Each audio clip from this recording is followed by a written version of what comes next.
नेताजी अपने सैनिकों से कहते थे, जब हम खड़े होते हैं तो आजाद हिंद फौज को ग्रेनाइट की दीवार की तरह होना चाहिए। जब हम मार्च करते हैं, आजाद हिंद फौज को स्टीम रोलर की तरह होना चाहिए। उनके इसी विचारों से प्रेरित होकर यह तय किया सरकार ने कि जो प्रतिमा यहां पर अस्थायी तौर पर तैयार हो रही है, वो प्रतिमा ग्रेनाइट की ही बनी होगी।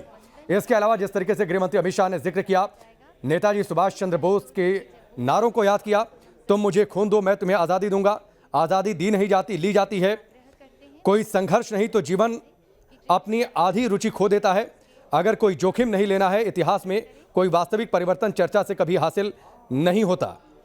इसके साथ ही जब अपने सैनिकों से बातचीत करते थे नेताजी सुभाष चंद्र बोस, तो वो कहते थे कि हमारी एक ही इच्छा होनी चाहिए।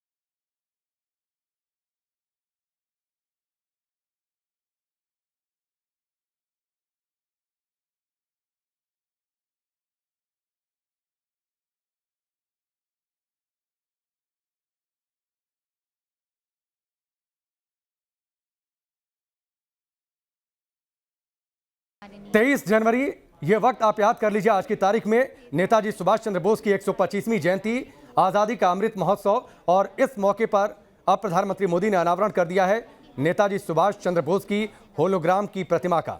अब आप जब भी इंडिया गेट पर जाएंगे तो इंडिया गेट पर यह प्रतिमा, ये तस्वीर आपको दिखाई देगी, रियल इमेज की तरह आपको दिखाई देगी, लेकिन इसके जगह पर अस्थायी प्रतिमा लग जाएगी। जब जेड ब्लैक ग्रेनाइट की प्रतिमा बनकर तैयार हो जाएगी, तब उसे इस होलोग्राम की इमेज से रिप्लेस कर दिया जाएगा। यह अब से थोड़ी देर पहले की तस्वीर अपने आप में भव्य है, ऐतिहासिक है। देश प्रेम के जज्बे से हर कोई आज भरा हुआ है, क्योंकि गणतंत्र दिवस समारोह की शुरुआत आज नेताजी सुभाष चंद्र बोस की जयंती से हो चुकी है। पहले गणतंत्र दिवस समारोह की शुरुआत एक दिन बाद यानी 24 तारीख से हुआ करती थी, लेकिन इस बार सरकार ने फैसला लिया कि नेताजी सुभाष चंद्र बोस की 125वीं जयंती पर एक दिन पहले यानी 23 तारीख से गणतंत्र दिवस समारोह की शुरुआत हो।